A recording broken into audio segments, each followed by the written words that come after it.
Todos, espero que estén muy bien. Nos reencontramos mediante este formato nuevamente para conversar sobre una obra importantísima en la historia de la literatura, una obra fundamental que es nada más y nada menos que el Don Quijote de la Mancha. ¿Sí? No se puede terminar una cursada sin haber tenido un acercamiento, una lectura, aunque sea introductoria, a la obra de Cervantes. Porque bueno, Don Quijote constituye, yo diría que es la única o una de las pocas novelas que son fundamentales, ¿no? ¿A qué me refiero con fundamentales? Que siempre se vuelve a Don Quijote. Sí, hay referencias al Don Quijote en múltiples obras artísticas, desde pinturas, películas, otras obras literarias, así que no forma parte de la cultura universal y por eso su estudio es, yo diría, obligado, ¿sí? Obligatorio.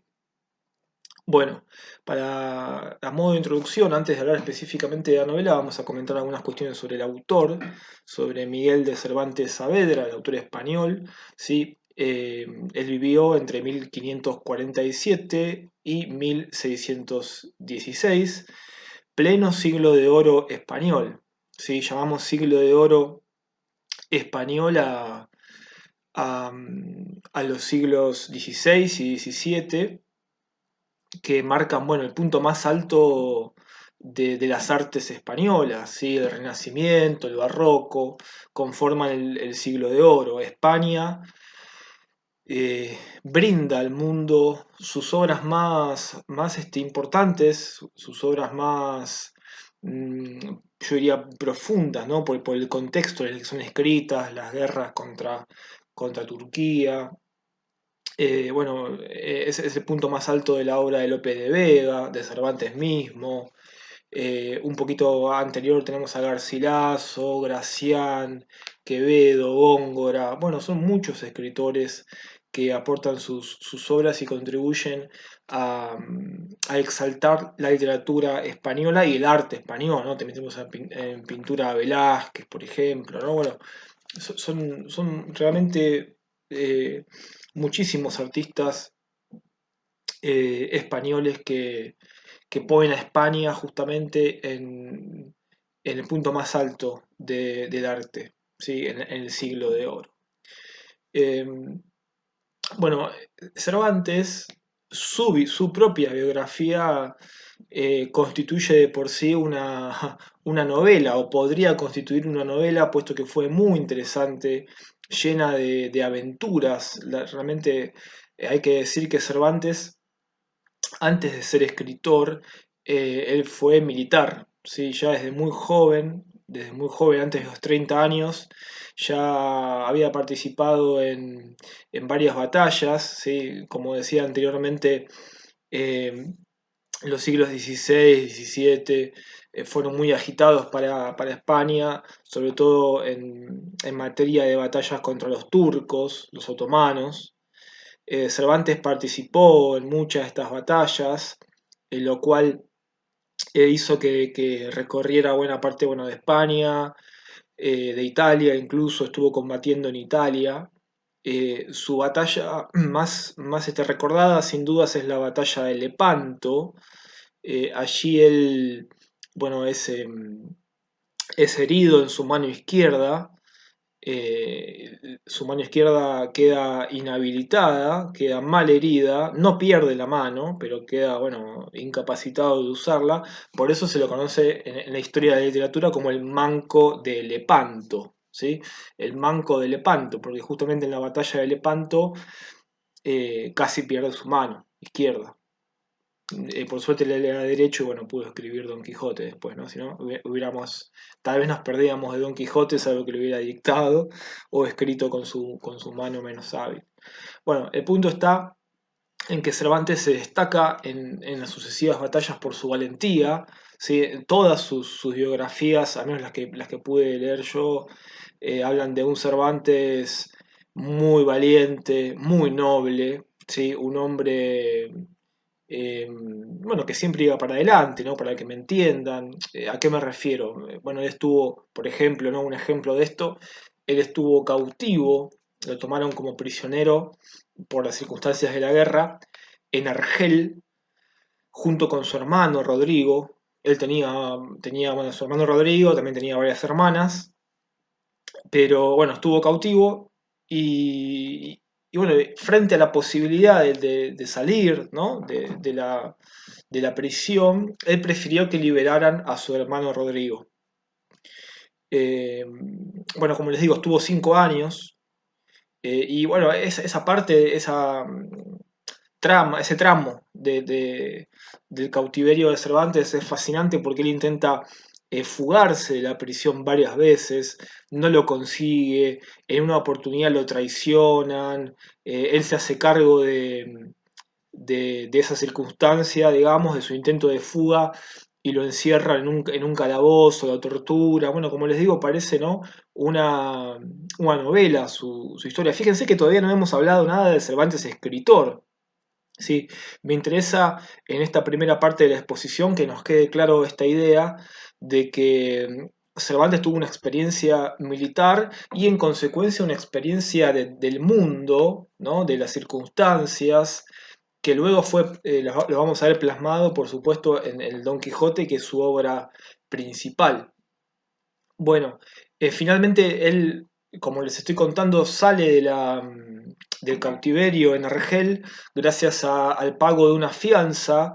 Su familia, encabezada por su padre, que era cirujano, tiene que hacer muchos esfuerzos para pagar la fianza, que era de 500 marcos. Sí, que era, bueno, era un dinero bastante importante en ese entonces. 500 escudos, perdón, no marcos. Sí, 500 escudos. Y bueno, la familia logra reunir 300 nada más, porque como les digo, no tenían un gran poder adquisitivo, digamos. Y hay un fraile ahí que interviene, ¿no? Y junta el dinero faltante para liberarlo. Fíjense, no es todo una aventura, parece una novela de aventura su vida. Bueno, finalmente la fianza se alcanza, se puede pagar. Esto le cuesta mucho a la familia, de hecho se empobrece la familia por sacar a Miguel de la cárcel. Y él regresa a España con 33 años, ¿sí? Como les decía, fíjense, siendo muy joven, todas las aventuras que vive, ¿no? Y yo estoy haciendo un resumen porque esto es mucho más extenso, estoy resaltando lo principal. Él regresa a Madrid y bueno, tiene que comenzar a trabajar para, de alguna forma, poder solventar la situación, darle pelea a la situación económica en la que estaba inmersa su familia. Realiza muchos trabajos, es una suerte de inspector, empieza a realizar, digamos, trabajos él tenía que inspeccionar diferentes mercados, ¿no? Una especie sí, bueno, de inspector, empieza a trabajar para lo que sería el gobierno, si se puede llamar así de ese entonces, y en paralelo comienza con su carrera literaria. Él formalmente no se conocen no se conoce que haya realizado estudios superiores, ¿sí? Como otros escritores que sí estudiaron en las mejores universidades europeas.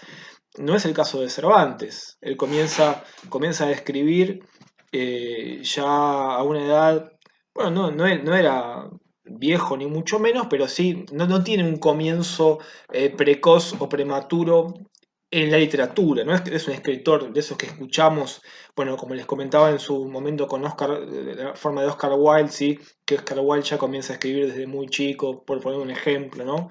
Sino que Cervantes, digamos, escribe eh, en gran medida como un oficio, como un trabajo, ¿sí? Para intentar sacar a su familia de la grave situación económica en la que se había hundido. Su primera obra se llama La Galatea, es una novela breve, ¿sí? Que por el momento pasa desapercibida, comienza a tener una mayor repercusión luego de Don Quijote. Eh, y bueno, mientras tanto él sigue siendo, digamos, sigue trabajando como empleado para diferentes trabajos. Él solicitaba viajar a América. Recordemos, bueno, que estamos en la época, ¿no?, donde se hacen viajes comerciales muy frecuentes entre lo que es el viejo y el nuevo mundo, como se suele decir. Cervantes solicita viajar a América. Bueno, esa solicitud es rechazada, él no puede viajar. Sigue trabajando por España, se adentra en los pueblos españoles, siempre por cuestiones de trabajo, en Andalucía, Toledo. Y es importante esto porque allí Cervantes escucha a los campesinos, ¿sí?, del interior de España, que tienen un léxico muy diferente a los de Madrid, por ejemplo. También viaja por Barcelona. Y toda esta experiencia también, al igual que sucedió anteriormente con su paso por los diferentes lugares de Europa y en el contexto de las batallas, este recorrido por el interior de España y escuchar el léxico de la gente del interior de España, de la provincia de España, toda esa experiencia va a ser también capitalizada en el Don Quijote, en su obra máxima. Eh, bueno, una vez, y ya cerrando un poquito con lo que es la introducción de la biografía de Miguel de Cervantes Saavedra, bueno, ya llegando casi hasta al final de su vida, su padre fallece, su hermano fallece, él queda como el único hombre de la familia. eh, su, Sus hermanas también estaban, digamos, eh, luchando por mantener económicamente a la familia. Incluso se suele decir que tenían que incluso acudir a la prostitución para poder solventar económicamente a la familia. De hecho, esto era motivo de burlas por parte de otros escritores que competían con Cervantes, ¿sí? En ese entonces, la figura máxima de la literatura era Lope de Vega, que fue un poeta muy importante, también compuso muchísimas obras de teatro. Bueno, Lope de Vega, digamos que está en el punto opuesto, es el rival literario, entre comillas, de Cervantes, porque Lope de Vega era súper famoso, era muy exitoso, de hecho era admirado por Cervantes, pero bueno, Lope lo rechazaba a Cervantes, ¿sí? Posiblemente por celos, vaya a saber uno por qué, pero bueno, Lope de Vega y otros escritores allegados a Cervantes se burlaban de él, de su condición, ¿sí? Esto lo destaco no tanto en plan de chusmerío, de curiosidad, sino para que veamos que Cervantes fue un escritor que se hizo de abajo. Esa es una de las ideas que me gustaría que quedaran en claro, ¿no?, en esta clase introductoria, que Cervantes fue un campeón de la literatura, que no fue un niño prodigio de las letras, que escribió Don Quijote ya en una edad avanzada, en una edad ya entrada en años, vaga de redundancia, y que no la tuvo fácil, no la tuvo fácil, ¿sí? Nadie le regaló nada, y él se hizo su propio nombre gracias a esta magistral novela, a esta preciosa novela que es Don Quijote. Eh, que para mí, eso es algo personal, para mí es superior incluso a todo lo que ha escrito Lope eh, y otros escritores, ¿no? Para mí es el punto más alto de las letras españolas. Bueno, en cuanto a profundidad y temas, ¿no? Eh, Cervantes fallece en 1616 y hay un suceso que yo siempre comento porque me parece que un poco ilustra la figura de Cervantes. Por más que la novela tuvo mucho éxito, habían sido publicadas las dos partes de Don Quijote en el año en que Cervantes muere. Él muere en la pobreza, a tal punto que es sepultado con una túnica franciscana, ¿sí? Los franciscanos, la orden religiosa que se caracteriza por su humildad, ¿sí? Por su desapego a las cosas terrenales. Bueno, Cervantes, el autor de la novela más importante de la historia de la literatura, muere en la pobreza con una túnica franciscana. Él era un hombre muy religioso, era bueno, cristiano, por supuesto, y bueno, tenía una hermana que era monja también, ¿sí? Era una familia muy religiosa, y hay una mirada religiosa en el Don Quijote, ¿sí? Que bueno, ya con las clases, a medida que vayamos avanzando, iremos profundizando en eso. Por ahora solamente lo mencionamos. Bueno, eh, Cervantes escribió otras obras como el Persiles, ya les dije la Galatea, escribió novelas ejemplares, es una suerte de libro con unos cuentos breves, se llaman novelas ejemplares, pero son unos cuentos o novelas breves, que todas fueron, digamos, catapultadas después, luego de la aparición de Don Quijote. Eh, ya entrando específicamente en Don Quijote, tenemos que decir que bueno, la novela tiene dos partes, cuenta con dos partes. La primera es del año 1605. 1605. Aparece la novela, es editada en Madrid, es bien recibida, la obra es bien recibida, no tiene un éxito, digamos, de divulgación, pero no se convierte todavía en esta obra monumental, ¿sí? No obstante, hay que decir que es bien recibida. Tiene varias reediciones y ya se empieza a hablar de Cervantes como escritor. Ya empieza a él de alguna forma a entrar en el boca a boca, ¿no? Se empieza a transmitir su novela, se traduce a otros idiomas. Y en 1615 aparece la segunda parte, un año antes de la muerte de Cervantes, ¿sí? Fíjense cómo la segunda parte, que para muchos críticos es superior a la primera, ya vamos a ver por qué. eh, la segunda parte ya es una suerte de despedida de Cervantes a la vida, ¿sí? Porque, como les digo, la escribe un año antes de su muerte, que ocurre, como les dije, en 1616. Fíjense, en 1616 es un año clave porque mueren en ese mismo año Shakespeare y Cervantes.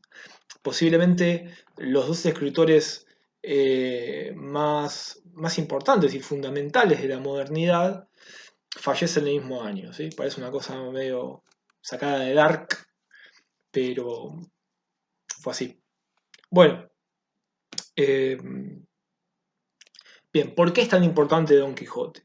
¿Por qué es importante estudiar a Don Quijote? ¿Por qué todo el mundo habla? Todos aquellos que nos gusta leer, tenemos presente a Don Quijote. ¿Por qué se estudia a Don Quijote en el 2020 si es una obra de 1600? O sea, ¿qué hace que el Don Quijote sea tan importante? Bueno, vamos a intentar explicar esto en algunos ítems, en algunos puntos.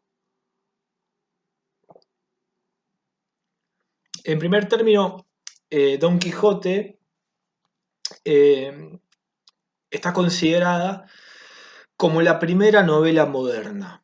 Es la primera novela moderna. Eh, Esto tiene, digamos, un abordaje o una explicación histórica, digamos que estrictamente hablando, bueno, sí, España estaba en la modernidad, ¿sí? Recordemos que la modernidad comprende, digamos que no hay un suceso que marque la modernidad, sino que hay varios, el Renacimiento, la Revolución Industrial, pero bueno, digamos que Don Quijote está en el contexto de Renacimiento, específicamente en el Barroco. También si hay que clasificar, a veces a mí mucho no me gusta encuadrar una novela en una corriente, o sea, ¿por qué no me gusta? Porque a veces se la limita un poco, pero para cuestiones prácticas, para cuestiones de ordenar un poco La línea de tiempo, bueno, sí, Don Quijote es una novela que pertenece al barroco, ¿sí?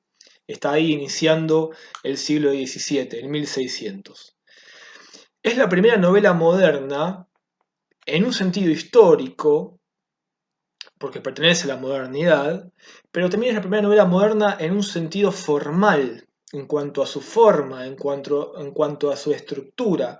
Don Quijote es moderna porque incluye una forma de narrar que si bien ya existía desde la antigüedad, Cervantes lo lleva al punto más alto. ¿A qué me refiero con forma de narrar? Bueno, al narrador que presenta la novela, que ya vamos a ver qué tipo de narrador presenta, que es un narrador muy particular, que se presenta como un cronista, que pretende, que pretende hacer creer al lector, o mejor dicho, em, presenta un pacto de verosimilitud con el lector, afirmando que lo que él va a contar sobre Don Quijote pasó realmente, existió realmente, un pacto de verosimilitud.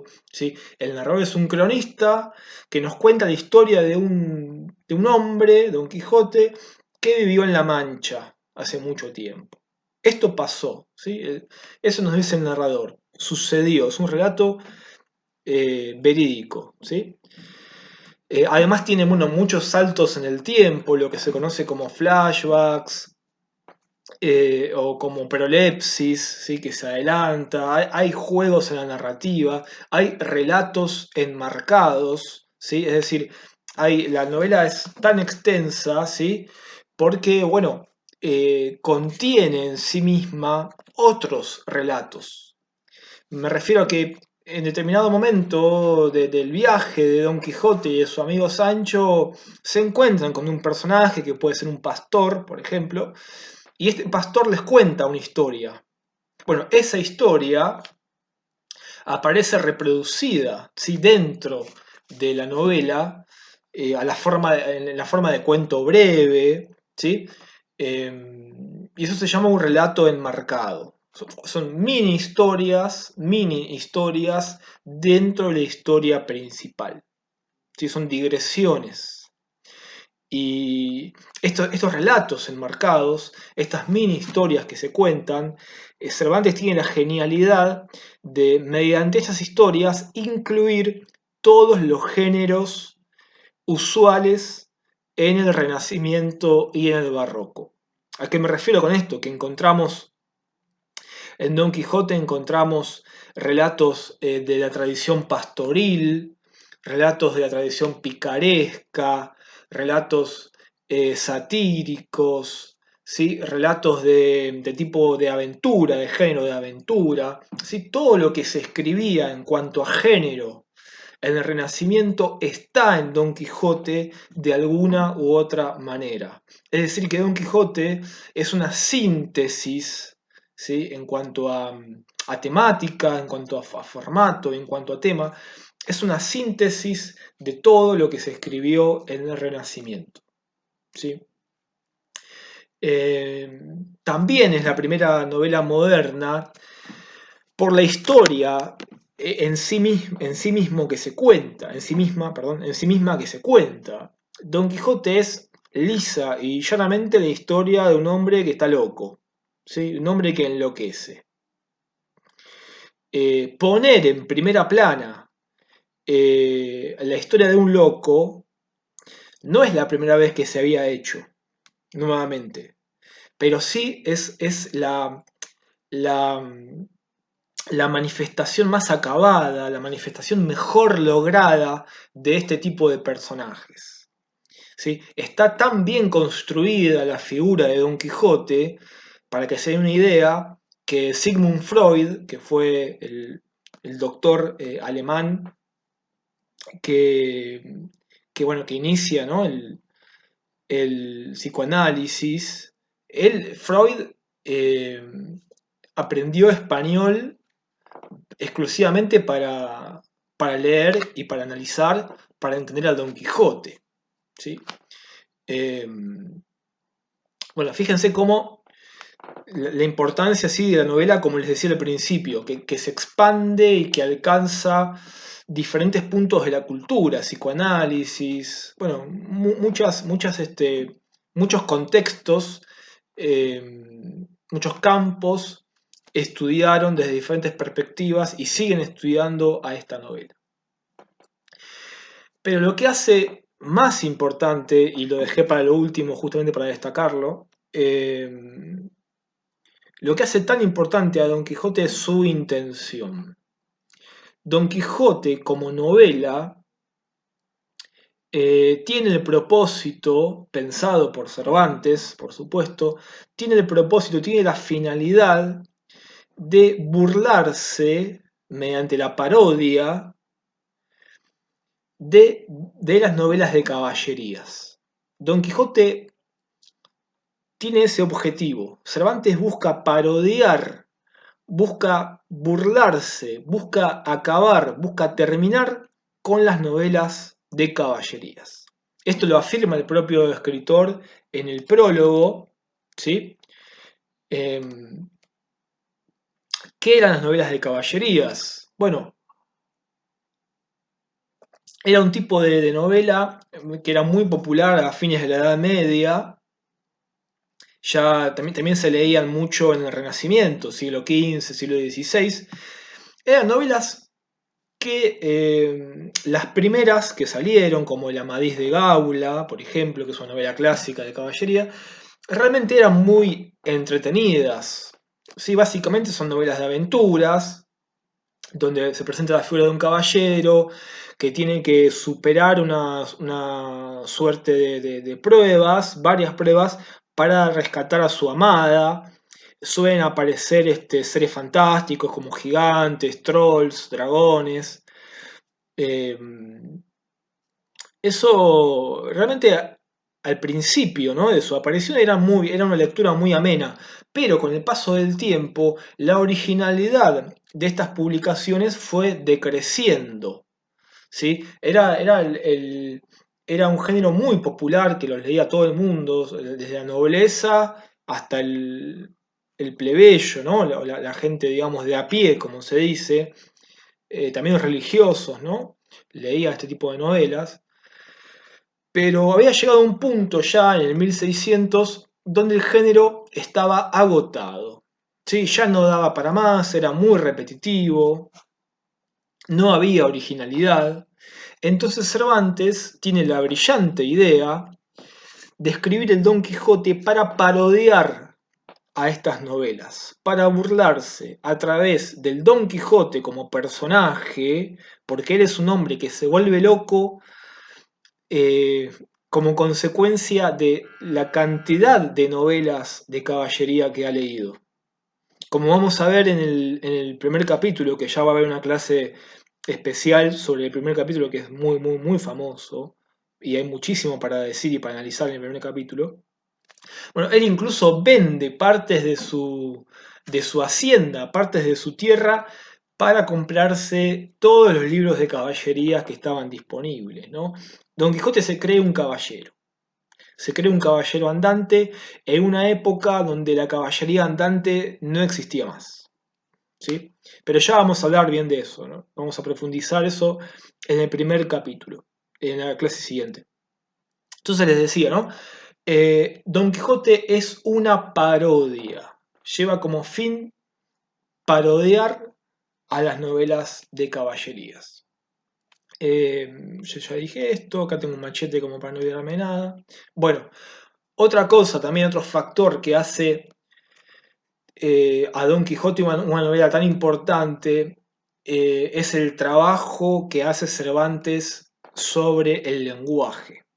Cervantes es un maestro de, bueno, de la escritura, por supuesto, pero a lo que quiero llegar es que él, por el hecho de haber tenido tanta experiencia, de haber viajado por diferentes partes de España, también por Italia y por el resto de Europa, por las batallas donde él iba a combatir, él hace un apropio de registro, ¿sí?, del léxico de cada zona, y eso nutre a la novela, a Don Quijote, de una variedad de dialectos, de forma de expresarse. Quiero decir, Don Quijote se expresa de una forma, debido a su condición social y a donde vive, ¿no? Tiene un sociolecto y un dialecto propio.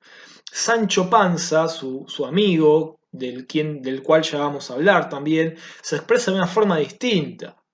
Aparece un cura y habla de una forma diferente. Es decir, los personajes, así con cada personaje que aparece, ¿no? Los personajes son muy vivos, están muy vivos y ese carácter tan vital, tan potente, Cervantes lo crea porque es un excelente escritor que puede recrear las diferentes formas de expresión. ¿Sí? No hay en Don Quijote dos personajes que sean iguales.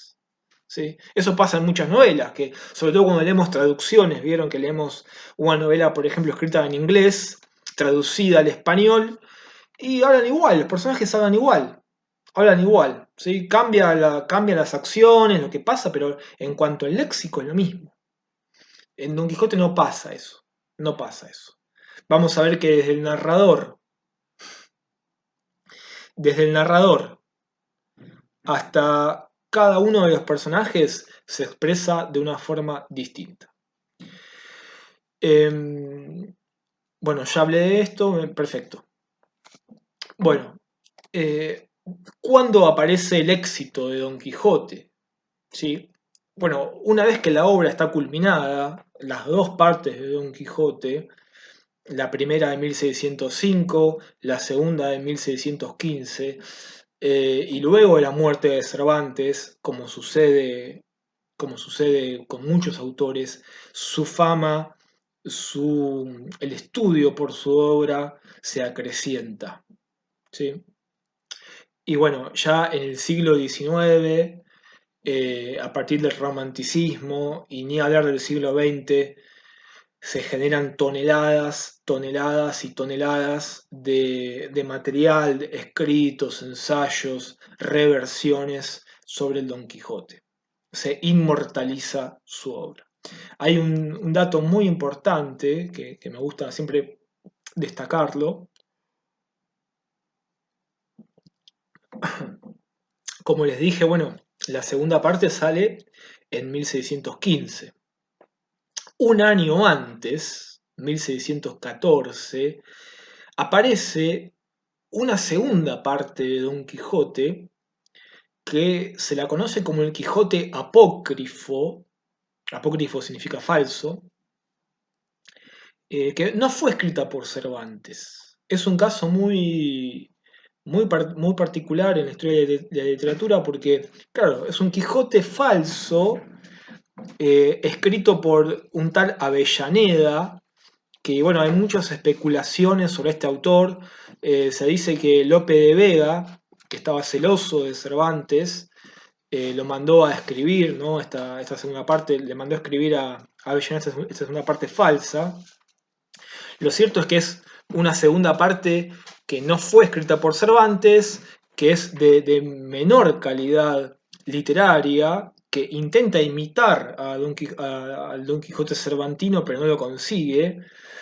Eh, y en el año siguiente, ¿sí? Cervantes efectivamente vuelve a tomar la pluma para escribir, para publicar la segunda parte de Don Quijote, y es muy gloriosa porque él critica al Quijote falso, ¿sí?